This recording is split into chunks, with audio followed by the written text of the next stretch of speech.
The rope burns on Quinn Nathaniel's palm stung as he hauled his sorrel mare back from the creek's edge. But what caught his attention wasn't the pain or the animal's stubborn thirst. It was the flash of deerskin and dark hair tumbling past in the swollen current just 20 feet downstream. The spring runoff had turned Sweetwater Creek into a churning beast, and someone was drowning in it. Quinn didn't think. He dropped the reins and ran along the bank, his boots slipping on mud and wet grass as he tracked the figure being swept away by the merciless water. The girl, he could see now it was definitely a young woman, was struggling against the current but losing the battle. Her head went under once, then surfaced again with a desperate gasp that carried across the roar of the water. He ran faster, lungs burning, calculating the distance and speed. There, where the creek bent around a stand of cottonwoods, he might have a chance. Quinn didn't slow down as he reached the spot, just launched himself into the freezing water with all the force he could muster. The cold hit him like a physical blow, stealing his breath and making his muscles seize up for a precious second. Then training and instinct took over. He'd grown up swimming in rivers back in Missouri, though none quite this angry. The current grabbed him immediately, spinning him sideways, but he fought against it, angling toward where he'd seen her go under. His hand struck something soft and he grabbed blindly, fingers closing around an arm. He pulled hard, dragging her toward him even as the water tried to rip them both apart. She surfaced with a choked cry, her eyes wide with terror, and he got his other arm around her waist. "I've got you," he shouted over the water's roar, though he doubted she could hear him. "Don't fight me." To her credit, she went still in his arms, letting him take control. Quinn kicked hard, aiming for the inside of the bend where the current would be weaker. His boots struck bottom once, giving him leverage to push them both toward the shallows. Another kick, another push, and then they were in calmer water, though his legs felt like lead and his chest heaved with the effort of breathing. He half carried, half dragged her onto the muddy bank, both of them collapsing in a heap of wet leather and exhausted limbs. For a long moment, neither could do anything but breathe. Quinn's heart hammered against his ribs, and he could feel hers doing the same where his arm still circled her waist. She rolled away from him suddenly, coughing up water, her long black hair plastered to her face and shoulders. Quinn sat up slowly, giving her space, his own breathing still ragged. Now that the immediate danger had passed, he could see her more clearly. She was young, probably close to his own 24 years, with delicate features and dark eyes that held a mixture of fear and fierce determination as she studied him. "You all right?" Quinn asked, his voice rough. "Can you breathe okay?" She nodded slowly, pushing wet strands of hair from her face. Her dress was traditional tribal style, beautifully beaded despite being soaked and muddy. She said something in a language he didn't recognize, though her tone seemed grateful. "Don't speak English?"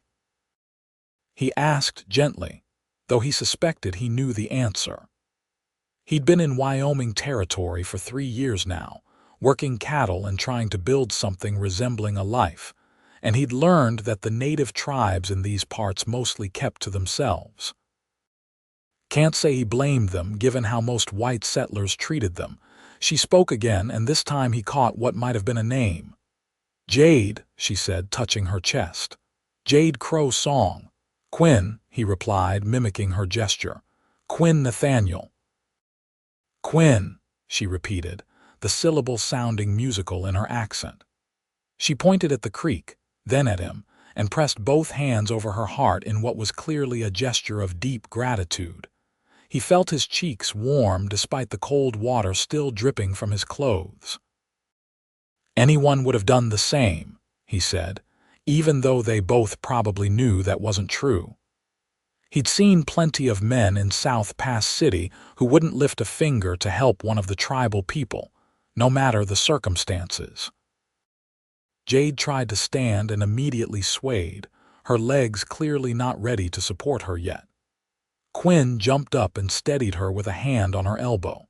She looked at him with those striking dark eyes, and he felt something shift in his chest, something he couldn't quite name. "My horse is back that way," he said, pointing upstream. "Can you walk? I should get you home. Your people must be worried." She seemed to understand his meaning, if not his exact words. When he started walking slowly up the bank, she followed, though he noticed she moved stiffly. The cold water and the battering she'd taken in the current had clearly taken their toll. His mare, bless her patient heart, was right where he'd left her, grazing on the spring grass as if nothing had happened. Quinn gathered the reins and then looked at Jade, who was shivering now that the adrenaline was wearing off. Without asking, he shrugged out of his wet jacket and offered it to her. It was soaked through, but it was something. She hesitated, then accepted it with another of those heart-pressing gestures. The jacket hung huge on her smaller frame, but she pulled it close around her shoulders. "Where do you live?" Quinn asked, knowing she probably wouldn't understand but needing to try. "Your camp, your people." Jade pointed north, toward the hills beyond the creek. She said something else and started walking in that direction, still unsteady but determined. Quinn led his horse and followed her, keeping a careful eye on her gait. They walked in silence for maybe half a mile, the late afternoon sun finally starting to warm them both. The landscape here was beautiful in the way only wild country could be. All rolling grassland and distant peaks still capped with snow despite it being April of 1872. He'd come to Wyoming Territory in '69, following the railroad work until he'd saved enough to buy some land and a few head of cattle. It wasn't much, but it was his, and that meant everything to a man who'd grown up dirt poor in Missouri. South Pass City wasn't much of a town, especially now that the gold rush had mostly played out, but it suited him fine. Jade stopped suddenly and held up a hand. Quinn halted immediately, his hand instinctively going to the revolver at his hip. Then he saw why she'd stopped. 3 men on horseback were approaching from the direction she'd been leading them, and even from a distance, he could see they were tribal warriors, armed and alert. "Your people?" he asked quietly. She nodded and called out something in her language.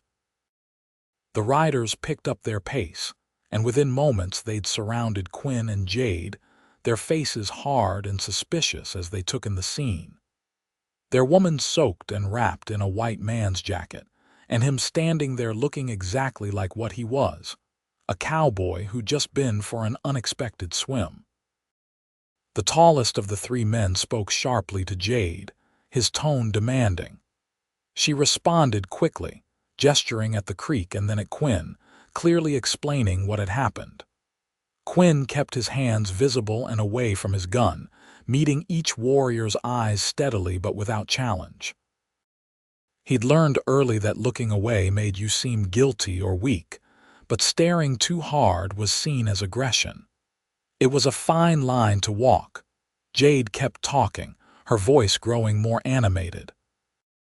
She pointed at Quinn again and repeated the heart gesture, and something in her tone must have convinced them because the tall warrior's expression shifted from suspicion to something that might have been grudging respect. He spoke to Quinn directly, and though the language was foreign, there was no mistaking the tone of acknowledgement. The warrior touched his own chest and said something that sounded like "running bear," then gestured at his companions, introducing them as well, though Quinn didn't catch their names. "Quinn Nathaniel," he said, touching his chest as Jade had taught him. Running Bear dismounted and approached Jade, checking her over with the concern of a brother or perhaps a cousin. She submitted to his inspection, still talking rapidly, and Quinn caught his own name several times in her explanation. Finally, Running Bear seemed satisfied that she was unharmed beyond being cold and exhausted. He turned to Quinn and extended his hand in the white man's custom. Quinn shook it, feeling the warrior's strong grip and seeing new respect in his eyes. Running Bear said something else, gesturing toward the north, clearly an invitation of some kind. Jade touched Quinn's arm, drawing his attention. "Come," she said in English, the word heavily accented but clear. "Please come." He hesitated. Going to a tribal camp uninvited was generally a good way to end up dead, but this seemed to be very much an invitation. And there was something in Jade's eyes, a warmth and hope that made his chest tight. "All right," he agreed. "I'll come." One of the other warriors dismounted and offered his horse to Jade, helping her up with gentle hands. She settled into the saddle with obvious relief, her legs clearly done with walking. The group set off north, with Quinn leading his mare and the dismounted warrior walking beside him. They traveled for another mile before the camp came into view, nestled in a valley where a smaller creek fed into the Sweetwater. It was bigger than Quinn had expected, maybe 40 or 50 lodges arranged in loose circles, with horse herds grazing nearby and children playing in the afternoon sun. The arrival of their group drew immediate attention, and people began gathering as they rode in. An older woman rushed forward as soon as she saw Jade, her weathered face tight with worry. Jade slid from the horse and into the woman's arms, and they held each other close while speaking rapidly. This had to be her mother or perhaps an aunt. The woman pulled back and examined Jade just as Running Bear had, her hands quick and thorough, checking for injuries. Then Jade gestured at Quinn, and the woman's expression transformed. She approached him with surprising speed for someone who had to be in her 50s, taking his hands in hers and speaking with tears in her eyes. The gratitude in her voice transcended language. "She thanks you for saving her daughter's life," a new voice said in English. Quinn turned to see an elderly man approaching, his long gray hair braided and decorated with feathers. His face was deeply lined, but his eyes were sharp and intelligent. "She says you are very brave to jump into the flood water." "I only did what anyone should do," Quinn said, uncomfortable with the attention. The whole camp seemed to be gathering now, and he was acutely aware of being the only white man present. "I'm just glad I was there in time." The elderly man translated this, and Jade's mother said something else, her tone warm. The old man smiled. "She says not anyone would do this. She says you have a good heart." He gestured around at the gathering crowd. "I am Gray Wolf, and I speak for our people in council." "You are welcome here, Quinn Nathaniel. Jade Crow Song is precious to us. Her father was a great warrior, and her mother is our finest healer. You have done our people a great service." "I'm honored," Quinn said and meant it. "But honestly, I just happened to be there. I wasn't looking for thanks." Gray Wolf translated again, and this prompted what seemed like a debate among several of the older people who'd gathered. Jade joined in, her voice clear and strong despite her ordeal, and Quinn noticed she kept gesturing at him. Finally, Gray Wolf turned back to him with a thoughtful expression. "You will stay tonight," he said, and it wasn't quite a request. "You are wet and cold, and the sun will set soon. We will feed you and give you warm clothes, and you will sleep in Running Bear's lodge. Tomorrow we will speak more." Quinn started to protest that he needed to get back to his own place, but the look in Gray Wolf's eyes stopped him. This was clearly important to them, some matter of honor or protocol he didn't fully understand. And honestly, the thought of riding back to his lonely cabin in wet clothes wasn't that appealing. "I'd be grateful for the hospitality," he said. "Thank you." This prompted smiles from the gathered crowd, and suddenly he was being ushered toward one of the larger lodges. Jade's mother disappeared and returned moments later with clothes that must have belonged to her late husband, from what Gray Wolf had said. They were traditional leather leggings and a long shirt, both beautifully made and decorated with quillwork. Quinn was shown to a smaller lodge where he could change in privacy. The dry clothes felt incredible after the wet denim and cotton, though they fit a bit loose. When he emerged, he found Running Bear waiting for him, holding a blanket. "For you," the warrior said in careful English, offering the blanket. "You good man. Save sister." "Sister then, not cousin." That explained the fierce concern.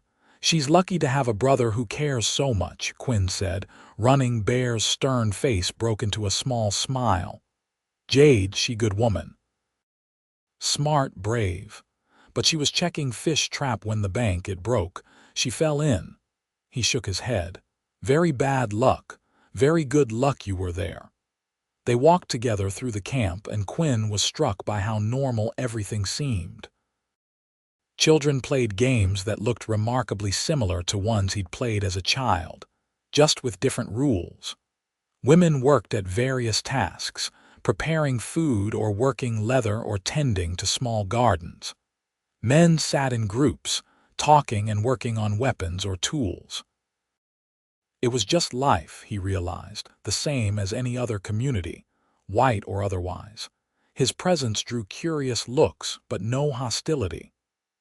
Several people nodded to him in passing, and one elderly woman pressed a piece of dried meat into his hand with a toothless grin. He ate it gratefully, realizing he hadn't eaten since breakfast and the sun was now low on the horizon. Jade appeared as they approached what must be Running Bear's lodge, and Quinn almost didn't recognize her at first. She changed into dry clothes, a beautiful dress of pale doeskin decorated with intricate beadwork in blues and whites. Her long black hair was still damp, but had been combed out and hung loose down her back. She looked radiant, and Quinn felt his breath catch in his throat. She smiled when she saw him, a shy but genuine expression that made his heart beat faster. "Quinn," she said, speaking his name like it was something precious. She said something else in her language, and Running Bear laughed.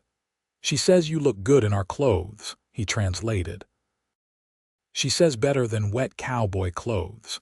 Quinn felt his face heat. "Well, they're certainly drier and warmer. Please tell her thank you for the loan." Running Bear translated, and Jade's smile grew. She gestured toward the lodge and said something else. "She wants to know if you are hungry," Running Bear said. "My wife is making food. You will eat with us." The meal was simple but delicious, some kind of stew with meat and wild onions, served with flatbread cooked on hot stones. Running Bear's wife was a quiet woman named Morning Dove who smiled at him but didn't speak English. Jade sat across the fire from Quinn, and he found his eyes drawn to her again and again. Each time he looked at her, she was already watching him, and she'd smile that shy smile that did strange things to his insides. After the meal, Gray Wolf returned with several other elders, and they all sat in a circle around Running Bear's fire. The old spokesman looked at Quinn seriously. "We have discussed what happened today," he said. "Jade Crow Song is important to our people. Her mother heals our sick. Her father, before he died 3 winters ago, was our war chief. Her brother is one of our finest warriors. She herself is a teacher to our children, and she knows the old stories and the old ways." He paused, letting this sink in. "You saved her life. This is not a small thing. This requires we honor you properly." "That's really not necessary," Quinn said quickly. "I'm just glad she's safe." Gray Wolf held up a hand. "It is necessary for us, whether it is for you or not. Tomorrow we will bring gifts to show our gratitude. It is our way." Quinn looked at Jade, who was watching the exchange intently. Even in the firelight, her eyes seemed to glow. "I understand," he said finally. "I'll be honored to accept whatever you feel is appropriate. But I want you to know I didn't do it for a reward. I did it because it was the right thing to do." This was translated, and several of the elders nodded approvingly. An old woman said something, and Gray Wolf smiled. Wind in the grass says you speak like a man of honor. She says perhaps the spirits guided you to that place at that time for a reason. Maybe they did, Quinn said softly, looking at Jade again. She met his eyes and didn't look away, and something passed between them in that moment. Something electric and undefined but undeniably real. The elders eventually left, and Running Bear showed Quinn where he could sleep. A pile of soft furs arranged near the edge of the lodge that was surprisingly comfortable. Despite the strangeness of the situation, despite being in an unfamiliar place surrounded by people whose language he barely understood, Quinn felt safe here. Welcome. He lay awake for a while, listening to the sounds of the camp settling down for the night. The fire burned low, casting dancing shadows on the hide walls of the lodge. He could hear Mourning Dove's soft breathing from where she and Running Bear slept on the other side of the fire. And outside, someone was singing a haunting melody that might have been a lullaby or a prayer. His thoughts kept returning to Jade, to the feel of her in his arms when he'd pulled her from the water, to her smile across the fire, to the way she'd said his name.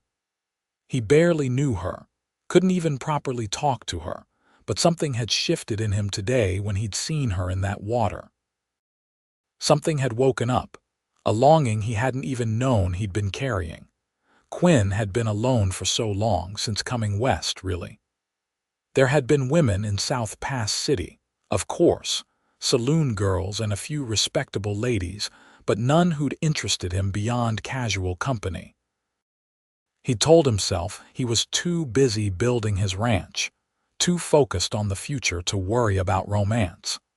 But maybe he'd just been waiting, though he'd never have admitted it until today. He finally fell asleep thinking about dark eyes and a shy smile, and for the first time in years, he dreamed of something other than cattle and endless prairie. Morning came with birdsong and the smell of cooking food. Quinn woke to find the lodge already active, with Mourning Dove working over the fire and Running Bear nowhere in sight. He sat up, momentarily disoriented, then remembered where he was and why. Mourning Dove noticed he was awake and offered him a bowl of something that looked like cornmeal mush but tasted better than he expected, with some kind of berry mixed in. He ate gratefully, smiling his thanks to the woman, who ducked her head shyly. When he emerged from the lodge, he found the camp already bustling with activity. The sun was well up, and he realized with some chagrin that he'd slept later than he normally did. Running Bear appeared from the direction of the horse herd and waved him over. "Good morning," the warrior said. "You sleep well." "Very well, thank you. Better than I do in my own bed most nights," Running Bear grinned. "My wife makes good sleeping furs, very soft." He gestured toward the center of the camp. "Gray Wolf, he wants to speak with you. Are you ready?" Quinn nodded, following Running Bear through the camp.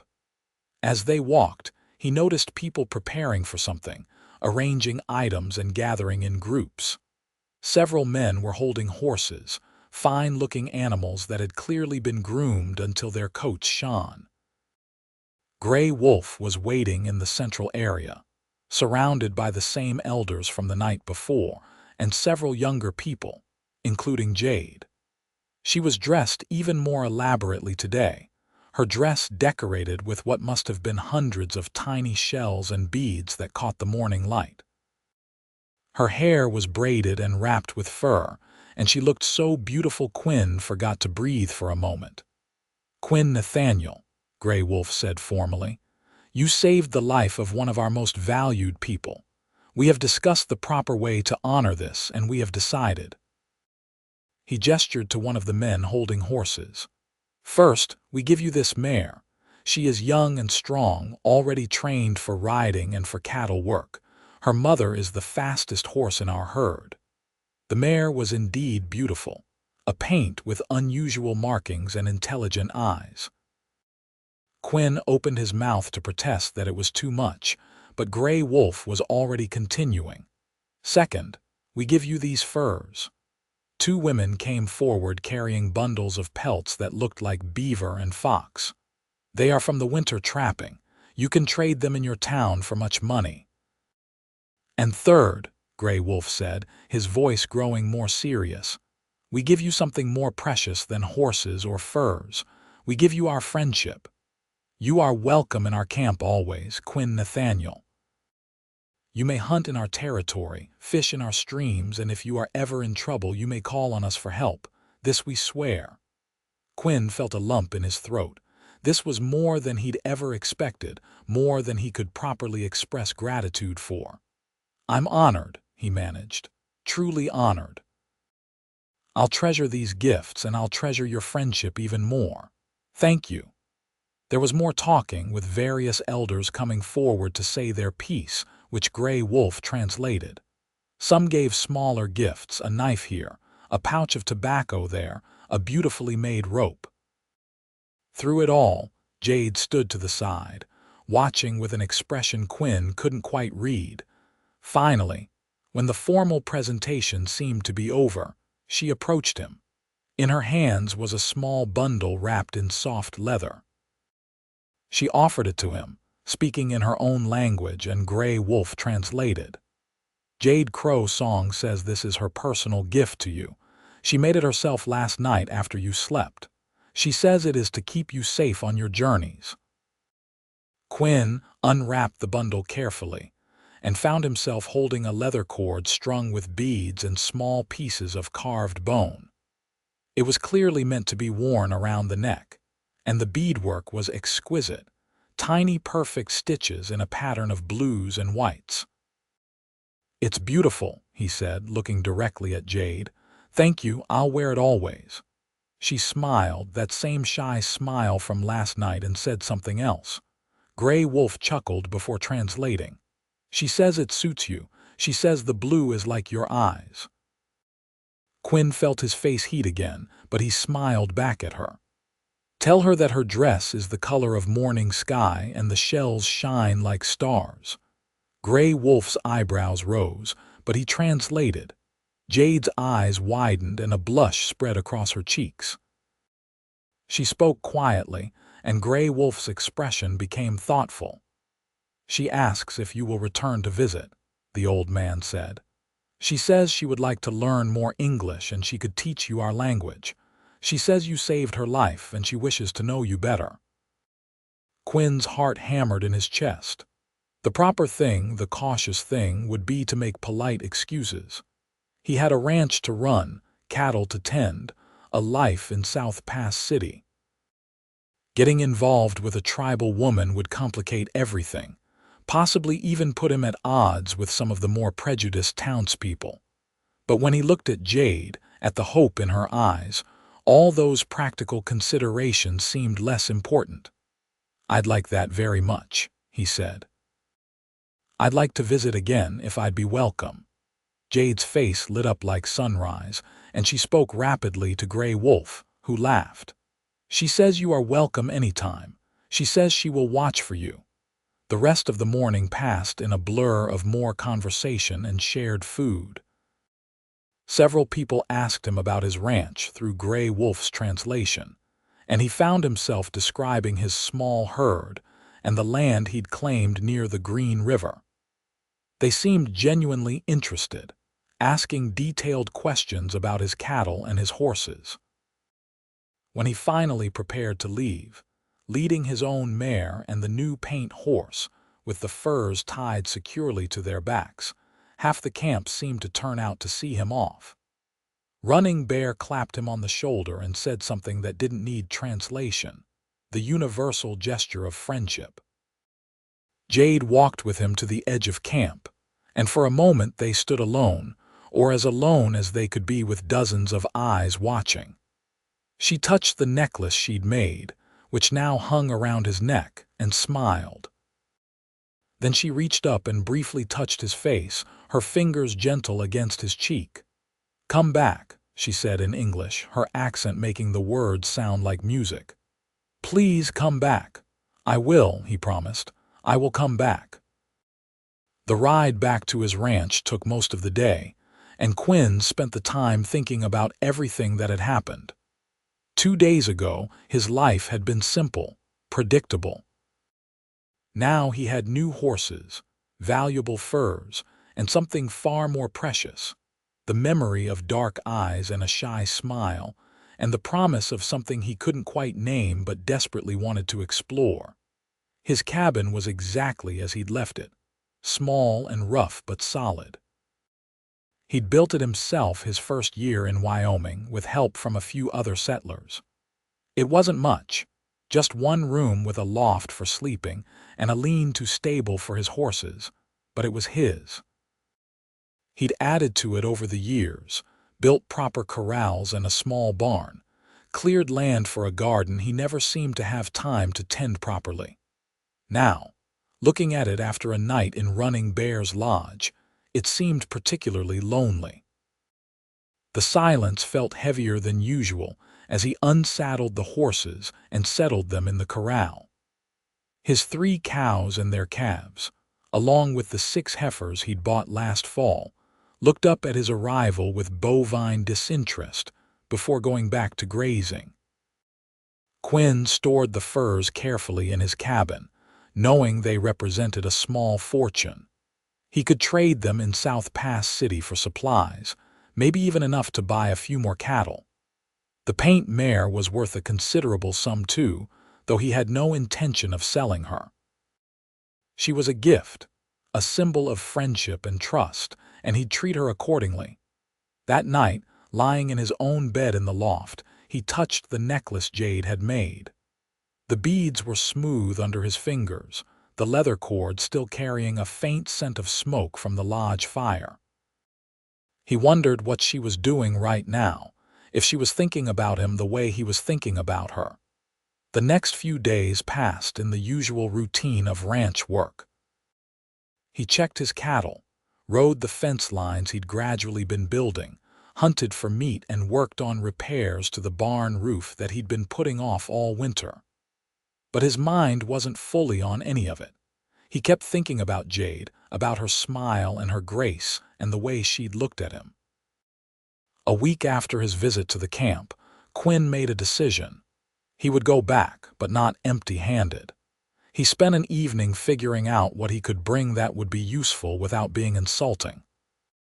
Finally, he settled on a bag of coffee beans from his meager stores, some good steel needles he'd bought but never used, and a bolt of blue cotton cloth he'd meant to make into a shirt but never had gotten around to it.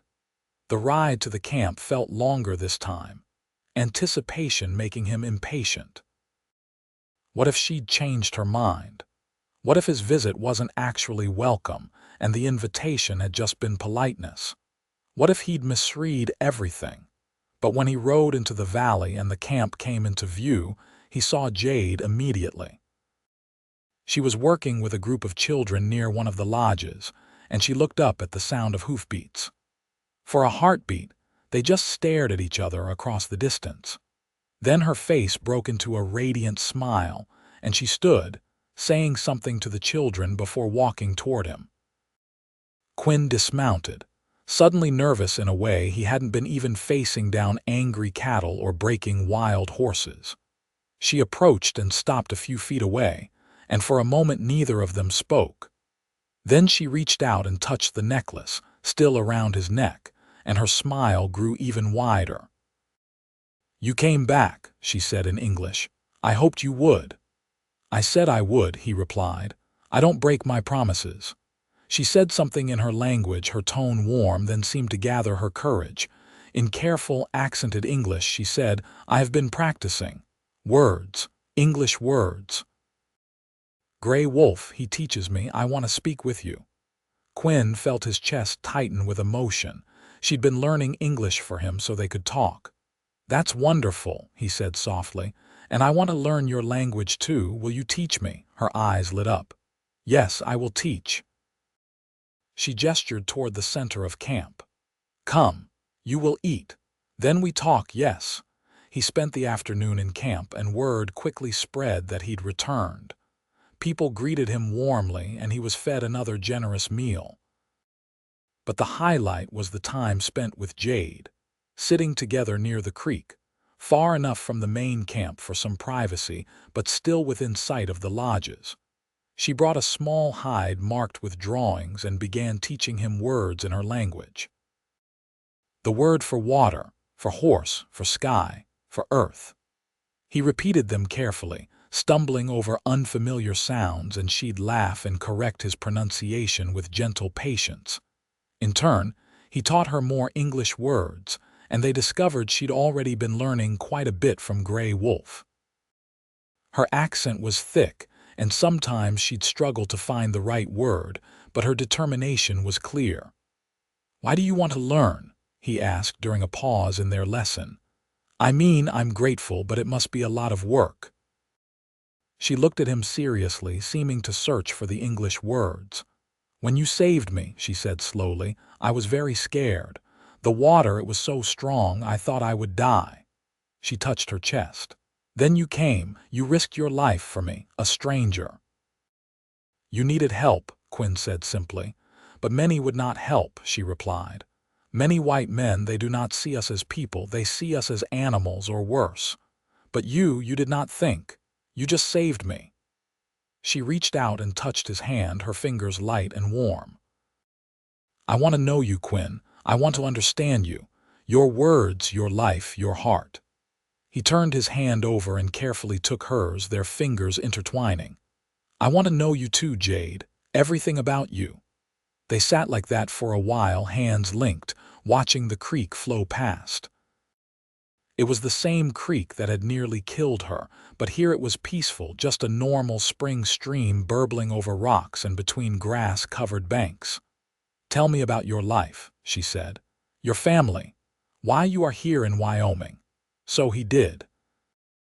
He told her about growing up poor in Missouri, about his father dying when he was 12 and having to become the man of the house, about working whatever jobs he could find to keep his mother and younger sisters fed. He told her about coming west after his mother remarried, feeling like there was nothing left for him back home, about following the railroad work and saving every penny until he could afford land and cattle. "I wanted something that was mine," he said. "Something I built with my own hands. I was tired of being poor, of working someone else's land, following someone else's orders. Out here I can be my own man."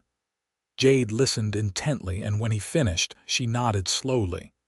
"I understand this. This wanting to build something. My people, we have always been here in these lands. But now, more white men come every year. They say the land is not ours, that we must go to reservations. They try to make us small." Her hand tightened on his. "I teach the children our language, our stories, because I do not want them to forget who they are. This is my way of building something." Quinn had heard about the reservation system, about the government's attempts to move tribal people off their traditional lands. It made him angry, the injustice of it, the arrogance of people who thought they could just claim land that others had lived on for generations. "That's wrong," he said quietly. "This is your home. It should stay your home." "Many white men do not think this way," Jade said. "I'm not many white men," Quinn replied, meeting her eyes. "I'm just me, and I think what's happening to your people is wrong." She studied his face for a long moment, then said something in her own language. It sounded like a prayer or perhaps a blessing. Then, in English, "You have a good heart, Quinn Nathaniel. This is why the spirits brought you to me." They talked until the sun began to set, and Quinn reluctantly said he needed to head back before full dark.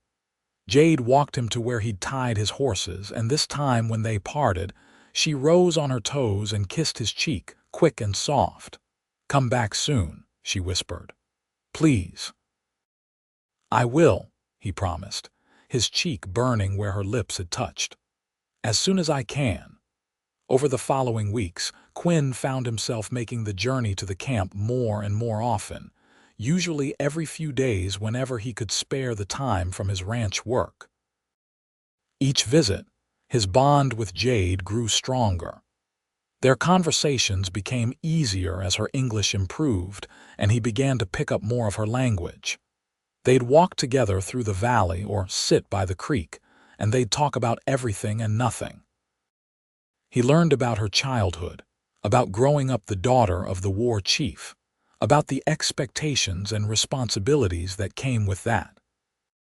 She told him about her father's death in a skirmish with soldiers 3 years earlier, about the grief that had nearly broken her mother, about how she'd had to be strong for her family even when she wanted to fall apart. In turn, he shared more about his own losses, about the loneliness of being so far from everyone he'd known, about the hard winters and harder work, about the dreams he had for his ranch, maybe someday having enough cattle to sell to the railroad, building a real house instead of just a cabin. "I would like to see your ranch," Jade said one afternoon. They were sitting on a hillside overlooking the camp, the spring grass soft beneath them. "I would like to see where you live." Quinn's heart jumped. "You'd be welcome any time, but would your people be all right with that?" "With you visiting me alone," Jade smiled. "I am not a child, Quinn. I am 22 summers. I do not need permission." But she added, "It would be better if I told my mother and my brother, so they do not worry." "Of course," Quinn agreed quickly. "I wouldn't want them to worry." She looked at him thoughtfully. "You could ask my brother. Ask formally if you may court me. That is your way, yes, to ask the family." Quinn felt his breath catch. "Court you? Is that I mean, would you want that?" Jade laughed, the sound like bells. "Why do you think I learn English so hard? Why do you think I wait and watch for you every time you visit?" "Quinn, she paused, searching for words. "I care for you very much.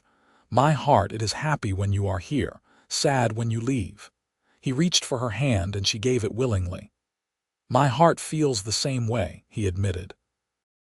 "I think about you all the time, Jade. When I'm working, when I'm trying to sleep, you're all I think about." "Then you will ask my brother," she pressed. "And my mother, if that's what's proper, then yes. Absolutely yes." The conversation with Running Bear and Jade's mother happened the next day, with Gray Wolf serving as translator for the more complex parts. Quinn was nervous in a way he'd never been before, even when facing down angry bulls or fighting drunks in saloons. This mattered in a way nothing else ever had. Running Bear listened seriously as Quinn explained, through Gray Wolf, that he wanted permission to court Jade, that his intentions were honorable, that he cared for her deeply, and wanted to explore whether they had a future together. Jade's mother, whose name he'd learned was Yellow Bird, asked questions. What could he provide? How would he protect her daughter? Did he understand that Jade was important to her people, that she had responsibilities here? Quinn answered as honestly as he could. He wasn't rich, but he had land and cattle, a home he'd built himself. He was a good shot and knew how to take care of himself and anyone dependent on him. He understood Jade's importance to her community, and he'd never ask her to abandon her people or her responsibilities. If anything, he'd support her in them however he could. There was a long pause after Gray Wolf finished translating this. Running Bear and Yellow Bird exchanged looks, and some kind of silent communication passed between them. Then Running Bear spoke, and Gray Wolf translated with a small smile. "He says you have proven yourself a man of honor and courage. He says his sister has been sad since their father died, that she carries heavy responsibility and has not smiled much. But since you came into her life, she smiles again. She laughs again. For this reason alone, he would grant permission, but also because he believes you are a good man who will treat her well." Quinn felt relief wash through him. "Thank you. I swear I'll honor your trust." Yellow Bird spoke next, and her words came through Gray Wolf with weight behind them. "She says you must understand that her daughter is of two worlds now. She is of her people, but her heart is also reaching toward your world. This will not be easy for either of you. There are people in both worlds who will not approve, who will make things difficult. Can you face this? Can you be strong enough for both of you when times are hard? Quinn met Yellowbird's eyes steadily. I can and I will. I won't pretend it'll be easy, but I think anything worth having is worth fighting for. And Jade, she's worth everything. Yellowbird's stern expression finally softened, and she reached out and patted his cheek gently, saying something that made Grey Wolf chuckle. She says you remind her of her husband when he was young, earnest and brave and a little bit foolish. She says she gives her blessing. From that day forward, Quinn's visits became more openly romantic. He and Jade would still talk and teach each other language, but now he'd hold her hand freely, or put his arm around her shoulders, and she'd lean into him with a contentment that made his heart sing. Sometimes they'd just sit in comfortable silence, watching the sun set or the stars come out, and those moments felt as precious as any words. He brought her gifts when he came, small things mostly. Ribbons from the general store in South Pass City, a book of poetry she couldn't read yet but loved the pictures in, a silver ring he'd bought from a traveling peddler that fit her finger perfectly.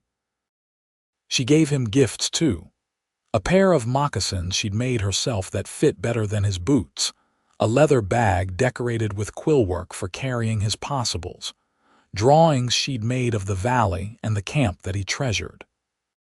True to her word, Jade visited his ranch too, with Running Bear accompanying her the first time to ensure it was proper. Quinn showed her everything, from his small herd to the garden plot he'd finally gotten around to planting, to the inside of his cabin with its rough furniture and sparse decorations. It is very lonely, Jade observed, looking around at the bare walls. You live here alone. I do, Quinn admitted. I never minded before, but now, he paused, pulling her close, now it feels too quiet, too empty. She rested her head on his chest.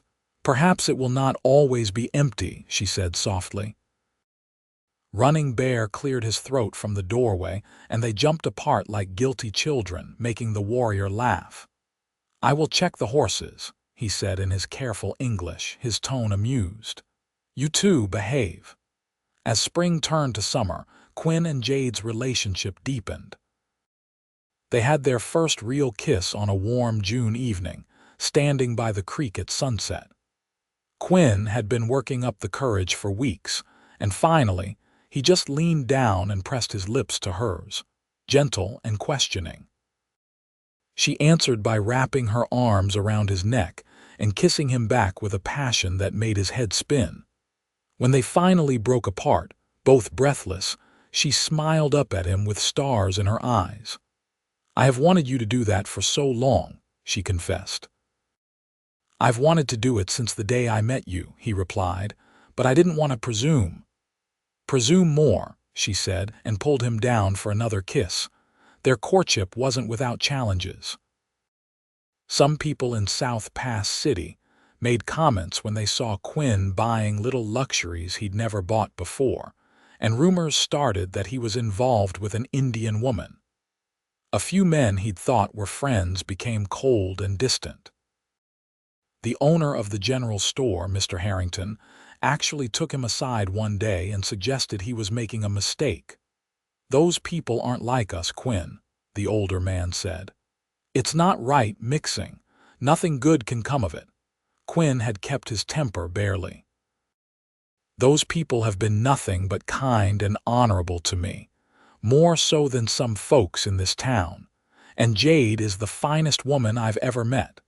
What we do is our business, nobody else's. He'd walked out without buying anything, and he'd taken his business to the trading post on the edge of town instead, where the owner was married to a Shoshone woman and understood. There were challenges from some in Jade's community, too.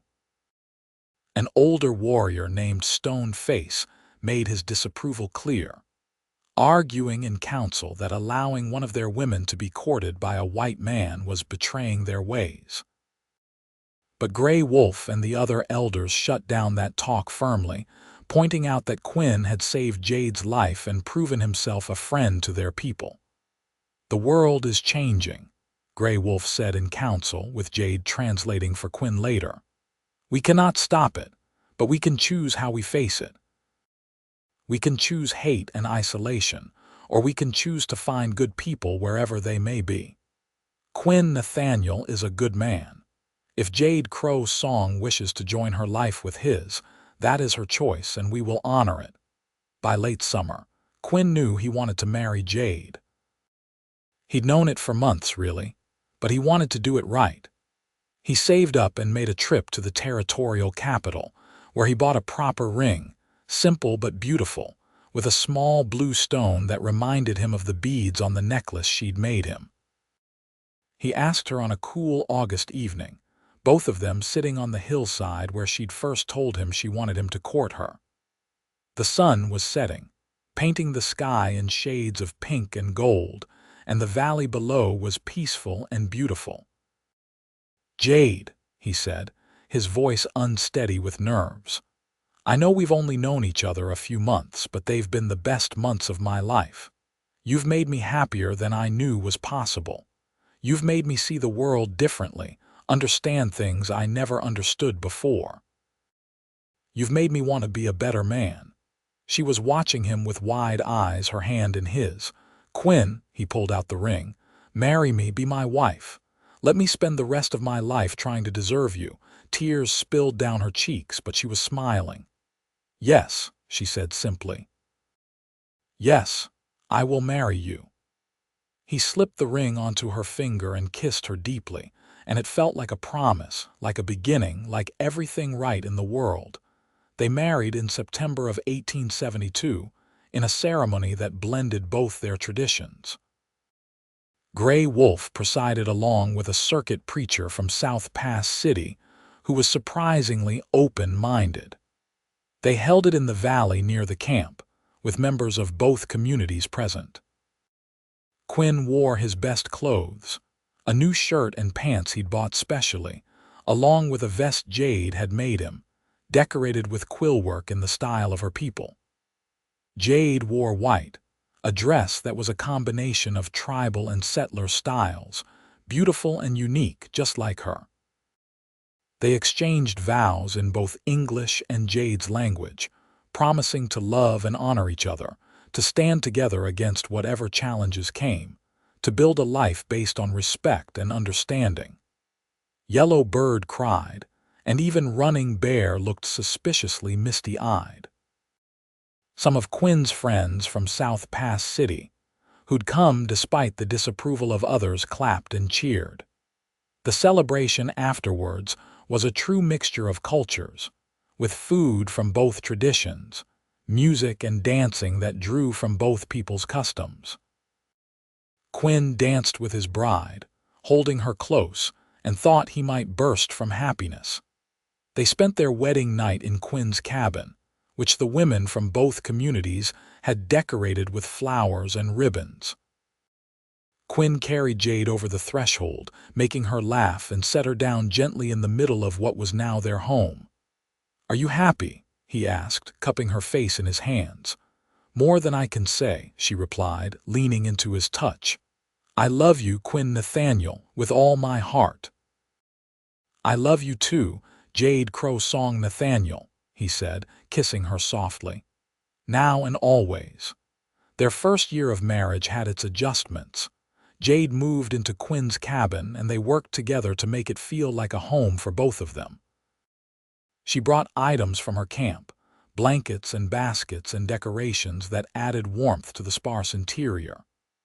They built shelves together to hold her things, and Quinn made a proper kitchen area with a good stove he'd saved up for. She taught him more of her language and her people's ways, and he continued teaching her to read and write English. On long winter evenings, they'd sit by the fire, and she'd tell him the old stories of her people, tales of Coyote the trickster and Buffalo, and how the world was made. In return, he'd read to her from books he'd bought or borrowed, and they'd talk about the stories and what they meant. They maintained strong ties to her community. At least once a week, often more, they'd visit the camp, and Jade would continue her teaching work with the children. Quinn helped where he could, hunting to provide meat, helping repair lodges or work with horses. He became a familiar and welcome figure, no longer a stranger but family. But they also built their own life at the ranch. The cattle herd grew slowly, and Jade proved surprisingly good at working with the animals. She had a gentle touch that even the most stubborn cow responded to. Together they improved the land, building better fences, expanding the garden, adding a second room to the cabin. There were still people who disapproved, in both communities and in South Pass City. Quinn got into more than one fight with men who said disrespectful things about his wife. And Jade sometimes faced cold shoulders from tribal members who thought she'd betrayed her people by marrying a white man. But they had each other, and they had friends who stood by them. Running Bear and Mourning Dove visited often, and Yellow Bird spent weeks at a time at their ranch, helping and teaching Jade things about being a wife that made both women laugh and Quinn blush. Gray Wolf was a frequent visitor too, enjoying long conversations with Quinn about politics and the changing world. In the spring of their second year together, Jade told Quinn she was pregnant.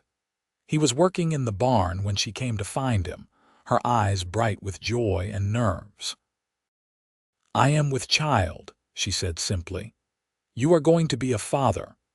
Quinn dropped the bridle he'd been mending and crossed to her in 3 long strides, sweeping her up in his arms and spinning her around. She laughed and held on to him, and he set her down carefully, suddenly aware of how fragile she seemed. "We're having a baby," he said, wonder in his voice. "We're going to be parents. Are you happy?" she asked, though his reaction had made that obvious. "Happy doesn't even begin to cover it," he said, kissing her deeply. "This is the best news I've ever gotten. Well, second best. The best was when you said you'd marry me. The pregnancy was surprisingly easy." Jade stayed healthy and strong, continuing to work around the ranch, though Quinn became increasingly protective as her belly grew. Yellow Bird moved in for the last 2 months, much to Jade's amused exasperation and Quinn's relief. He didn't know the first thing about delivering babies, and he was grateful to have someone experienced there. Their son was born in December of 1873, during the first big snowstorm of the winter. The birth was long and difficult, and Quinn spent hours pacing outside in the snow while Jade labored inside with her mother and Mourning Dove attending her. He prayed more that night than he had in his entire life, making deals with God that he'd be a better man, a better husband, anything, if only Jade and the baby would be all right. When he finally heard the baby's cry, thin and strong in the cold air, he nearly collapsed with relief. Yellow Bird opened the door and beckoned him in, her face tired but smiling. "You have a son," she said in English. "And Jade is well. Come and meet him." Quinn entered the cabin to find Jade propped up in their bed, exhausted but radiant, holding a tiny bundle wrapped in soft furs. He approached slowly, almost afraid to breathe, and looked down at his son for the first time. The baby was tiny, with a shock of dark hair and a red, scrunched-up face. As Quinn watched, he opened his eyes, dark like his mother's, and seemed to look right at him. "He's perfect," Quinn whispered, sitting carefully on the edge of the bed. "You're both perfect." Jade smiled tiredly. "Would you like to hold him?" Quinn took his son with shaking hands, terrified he'd do it wrong, but the baby settled against his chest as if he'd always belonged there. "Hey there, little man," Quinn said softly. "I'm your father. I've been waiting to meet you." They named him Thomas after Quinn's father, with the middle name Soaring Eagle in honor of Jade's father. Both families were delighted, and the cabin was filled with visitors for days as people came to meet the newest addition. fatherhood changed Quinn in ways he hadn't expected. Holding his son, watching him sleep, seeing his tiny fingers curl around Quinn's thumb, all of it made the world seem both more precious and more frightening. He'd never been responsible for something so helpless, so completely dependent on him and Jade. But Jade was a natural mother, calm and confident even when Thomas cried for hours or when Quinn was sure something must be terribly wrong. She'd smile and show him how to burp the baby, how to swaddle him, how to tell the difference between a hungry cry and a tired cry. "You are a good father," she told him one night, watching as he rocked Thomas to sleep. "You are gentle and patient. Our son is lucky." "I'm the lucky one," Quinn replied, looking at his wife and son. "I have everything I ever wanted right here." As Thomas grew from an infant into a toddler, the ranch continued to prosper. Quinn had built up a respectable herd now, nearly 50 head, and he'd made connections with cattle buyers from the railroad. The money wasn't great, but it was steady, and they had enough to live comfortably with a little left over for savings. Jade continued teaching the children at her people's camp, now bringing Thomas with her. He grew up speaking both English and his mother's language fluently, comfortable in both worlds. He was a happy child, curious and adventurous, with his mother's dark eyes and his father's stubborn determination. When Thomas was 3, Jade became pregnant again. This time, she gave birth to a daughter they named Sarah Morning Star. She had her father's blue eyes and her mother's delicate features, and Quinn fell in love with her the instant he saw her. With 2 children, the cabin they'd expanded once was getting cramped, so Quinn set about building a proper house. It took him 2 years, working with help from friends both white and tribal, but when it was finished, it was solid and spacious, with room for their growing family and whatever the future might bring. The years passed in the rhythms of ranch life and raising children. Thomas learned to ride almost before he could walk properly, and Sarah was close behind him. They worked alongside their parents as soon as they were old enough, learning both their father's skills with cattle and horses and their mother's knowledge of plants and traditional ways. Quinn and Jade's love deepened with time, growing from the initial passionate romance into something stronger and more resilient. They had their disagreements, of course, usually about how to handle money or raise the children, but they learned to talk through their problems, to compromise, to remember that they were on the same side. The world around them continued to change. More settlers poured into Wyoming Territory, and tensions with the tribal peoples increased. There were battles and massacres, broken treaties and forced relocations. Jade's people managed to avoid the worst of it, partly because they kept a low profile and partly because they'd established good relationships with some of the white ranchers in the area, including Quinn. But it was hard for Jade, watching her people's world shrink, seeing the old ways threatened. Quinn did what he could to help, offering land for hunting when game grew scarce on the reservation some of her people had been forced onto, buying goods from tribal craftspeople and helping them find markets in South Pass City, standing up to bigots who thought the native people were less than human. When Thomas turned 10, Running Bear asked if he could teach the boy the traditional skills of a warrior, how to use a bow and track game and raid the land. Quinn was hesitant at first, worried about how it might affect his son, but Jade convinced him. "He is of 2 peoples," she said. "He should know both ways. This will make him stronger, not weaker." She was right, as usual. Thomas flourished under Running Bear's instruction, and the skills he learned made him a better rancher, too. He could track lost cattle better than Quinn, could predict weather changes by reading the sky and the wind, could move through the land like he was part of it. Sarah, when she was old enough, learned different skills from her grandmother, Yellow Bird, who was still spry despite her advancing years. She learned about healing plants and how to set bones and treat fevers.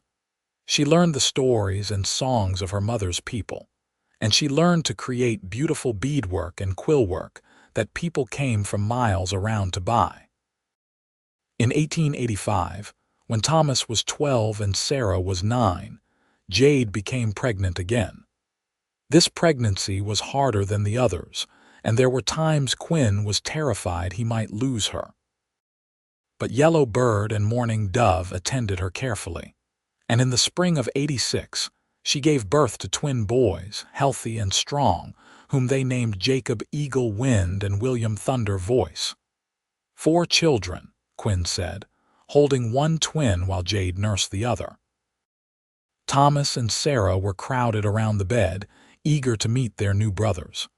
"We have 4 children, Jade. How did we get so lucky?" "The spirits blessed us," she replied softly, "because our love was true and our hearts were open. The twins kept them busy in a way the older children never had. They were into everything, constant motion and mischief, and Quinn sometimes felt like he was aging a year for every month that passed. But he wouldn't have traded it for anything. As the children grew, so did the ranch. Thomas proved to have a real gift for working with cattle, and by the time he was 16, he was doing the work of a full ranch hand. Sarah's skills with horses made them sought after throughout the territory, and she started training horses for other ranchers, bringing in good money. The twins, as they got older, developed distinct personalities. Jacob was quiet and thoughtful, more interested in books and learning than ranch work, while William was all energy and enthusiasm, always ready for adventure. Between the 4 of them, Quinn and Jade's children represented the best of both their heritages, comfortable in both worlds, equally at ease in South Pass City, or at their mother's people's camp. In 1893, Wyoming had been a state for 3 years, and the Wild West was slowly being tamed. South Pass City had grown, though it never became the metropolis some had hoped. The railroad had brought more people and more commerce, but also more problems. The open range was mostly gone now, divided up into private ranches and farms, and the old way of life was fading. Jade's people had mostly been moved to reservations, though a few families, including Running Bears, had managed to claim land under the Dawes Act and stayed in the area. It wasn't perfect, and there was still plenty of prejudice and injustice, but things had improved somewhat from the dark days of the wars. Quinn was 45 now, his hair starting to gray at the temples, and Jade was 43, still beautiful in his eyes despite the years and the hard work that had lined her face. They had a good life, built on the foundation of that day by the creek when he'd pulled her from the water. One evening in late summer, they sat together on the porch of their house, watching the sun set over the mountains. The twins were in the barn doing evening chores, and Sarah was helping her grandmother, who now lived in a small cabin they'd built on the property. Thomas was out checking the fence line before dark. "You remember the day we met?" Jade asked, leaning against Quinn's shoulder. "Every detail," he replied, putting his arm around her. "I remember thinking I'd never seen anything as beautiful as you were, even soaking wet and covered in mud." She laughed. "I remember thinking you were very brave and very foolish to jump in after me." "Best foolish thing I ever did," Quinn said, kissing her temple. "That was the day my real life started." "Mine too," Jade agreed. "Everything before that feels like I was waiting, though I did not know what for. Then you came, and I understood." They sat in comfortable silence, watching the sky turn from gold to pink to purple. From inside the house came the sounds of dinner cooking. Sarah must have come in without them noticing, and the smell of bread baking drifted out. "We have built a good life," Jade said softly. "A good family. "I am happy, Quinn, so happy." "So am I," he replied. "Every single day, I thank God or the spirits or whatever powers exist that I was at that creek at exactly the right moment. Because finding you, loving you, building this life with you, it's been the greatest blessing I could imagine." Thomas rode in as the last light faded, and the twins emerged from the barn, their chores complete. Sarah called them all to dinner, and the family gathered around the large table Quinn had built years ago, now scarred with years of use but still solid. As they ate and talked and laughed, Quinn looked around at the faces of his wife and children and felt a deep contentment settle over him. This was what mattered. This was what he jumped into that creek for, though he hadn't known it at the time. Not just to save Jade's life, but to find his own life in the process. The years continued to pass. Thomas married a young woman from South Pass City who accepted his mixed heritage and came to love Jade's people as her own. They built a house on the far side of Quinn and Jade's property and started their own family. Sarah married a young man from her mother's tribe who was smart and kind and treated her like she was precious. Jacob, the studious twin, went east to college, something that filled both his parents with pride and terror, while William stayed to work the ranch, claiming he could never leave Wyoming. Quinn and Jade grew old together, their love never dimming but rather deepening into something solid and permanent, like the mountains themselves. They became grandparents, and then great-grandparents, and their house was always full of life and laughter. On a spring morning in 1908, Jade woke early and went for a walk, something she did often despite her 78 years. When she didn't return for breakfast, Quinn went looking for her and found her sitting by the creek, the same creek where they'd met 36 years earlier. She was sitting peacefully, her eyes closed, a small smile on her face. She'd passed sometime during the night or early morning, quietly and without pain. In her hand was the first necklace she'd ever made for him, the one with the blue and white beads, which she'd asked him to return to her years ago so she could repair some worn stitching. She'd been wearing it around her neck. Quinn's heart broke, but even through his grief, he recognized the rightness of it. She'd returned to the place where their story began, the place that had brought them together. She'd gone peacefully, surrounded by the land she loved in the country of her birth. He sat beside her for a long time, holding her hand, talking to her as if she could still hear him. He told her how much he loved her, how grateful he was for every moment they'd had together, how she'd made his life infinitely richer. He promised to watch over their children and grandchildren, to keep her memory alive, to honor her always. They buried her in a spot she'd picked out years before, on a hillside overlooking both their ranch and the valley where her people's camp had been. The funeral blended both Christian and traditional ceremonies, just as their wedding had. People came from miles around, both white and native, to pay their respects to a woman who'd touched so many lives.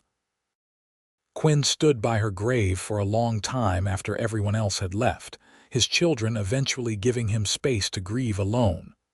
"I'll see you again," he told her softly. "When my time comes, I'll find you. We'll be together again. This isn't goodbye, my love. It's just, I'll see you later."